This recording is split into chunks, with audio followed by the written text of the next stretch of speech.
Hey folks, in this video I just wanted to show you ways you could go about conducting some research for the third assignment, because I know you folks are in the process of drafting some things right now. I did give you folks back the comments for the second paper, and again, that second paper incorporated research as well, and you folks did an okay job with some of those things. I think some of it is the location of the sources, what those sources are, as well as how to incorporate those sources. Is a good thing to talk about. But the first and foremost, the trying to locate sources. Certainly with Google searches, if you find something that is, a .edu, for example, or someone where you can track down that particular individual's credentials, that is very helpful as far as the credibility of the source. But what is really good is using, of course, those scholarly peer-reviewed journal articles. Now, we haven't talked too much about it, but scholarly and peer-reviewed journal articles. Scholarly really means folks that are working within a particular field, trying to advance or forward the knowledge of that field. Generally, folks that have a terminal degree.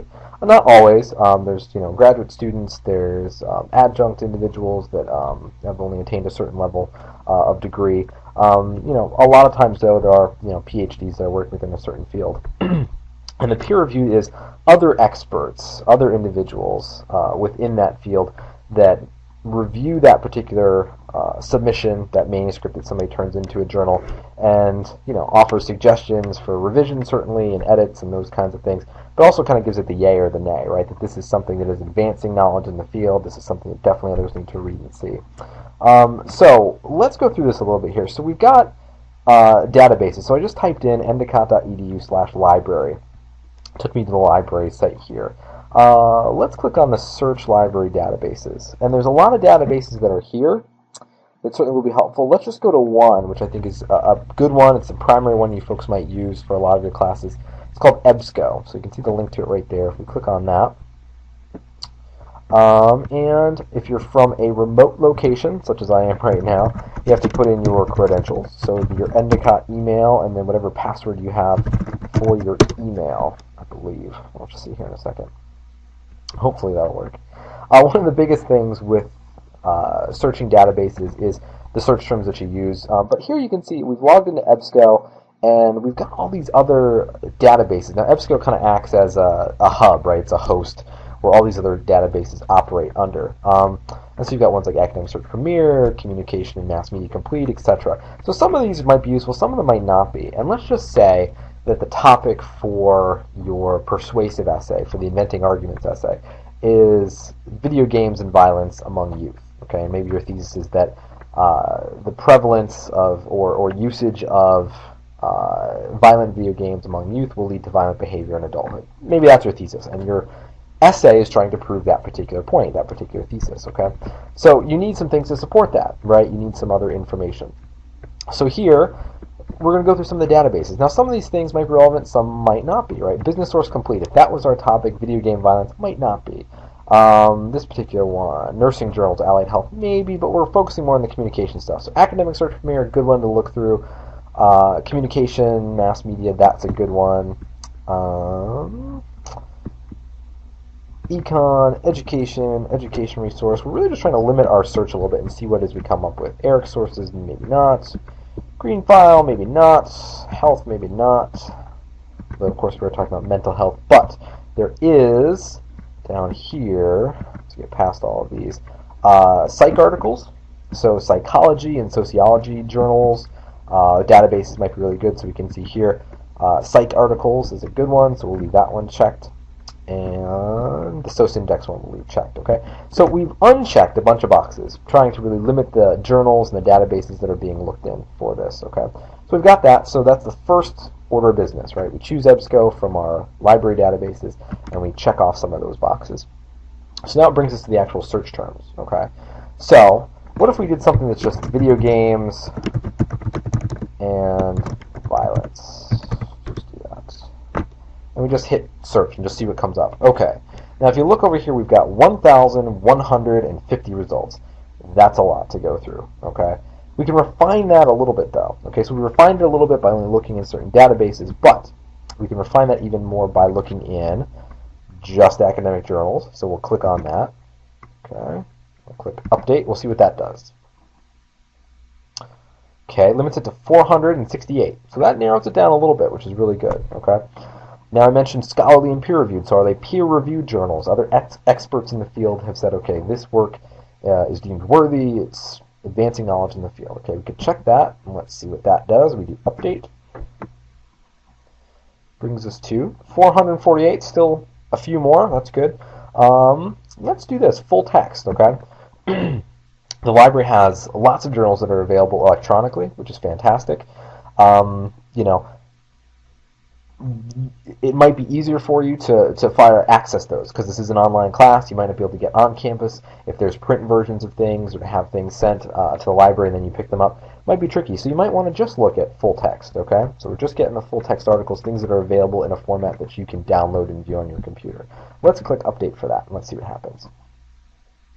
Okay. 258, so we almost cut it in half, okay? So we're getting even better there. Now if you look, one more thing here, we got publication date over here in that corner. So publication date, 1995 to 2012. Generally, if you're within 5-6 years, it's the most recent, most relevant information, okay? So why don't we just limit our search again a little bit, and let's just do from, say, maybe 2006 to now, and we update that. Okay, we'll click update. And 165. So we've refined it from 1,150 to 165. Okay, so that's really good. You know, we could refine it even more by making it even more recent. Let's see if we do that. That helps any. Okay, so we started 2006. Maybe we do just within the last maybe 3 years or something. Let's do 2009 to 2012. Let's see what happens. 91. So we refined it even more. Great. Okay, so we've got full text. There's scholarly peer-reviewed journal articles. They're within relatively recent time frames, so we know it's going to be pretty valid, pretty strong information. Okay. Then we just see kind of what we've got here. All right. So we've got video games and violence. Okay. Now, again, if you remember back to our topic or our thesis, we were focusing specifically on teenagers, right, or youth. Okay, and then perhaps the prevalence of that behavior, or having played violent video games as a youth, manifesting into some behaviors into adulthood. So we could refine our search terms even more from this. So we've got video games and violence and teenagers. We'll put that in there. Okay. So when you have the ands, it's adding additional key terms, additional information to the search. Okay. If you were to say something like video games or violence, it would bring up all of the articles that have video games or violence in it, but not necessarily together. Video games and violence puts it together. Video games and violence and teenagers does that even more. So let's click search on that. Let's see what happens. 14. Okay, 14 is a lot more manageable than certainly 1,150 and even 91. Okay, so exact duplicates removed from the results. So we've got all these things, and so these are really good sources that we can look from. Effects of media ratings on children and adolescents, the limitless test and forbidden fruit effect, right? This idea that if it's deemed as a mature video game, then it makes teens want it even more. A longitudinal study associated between violent video game play and aggression among adolescents.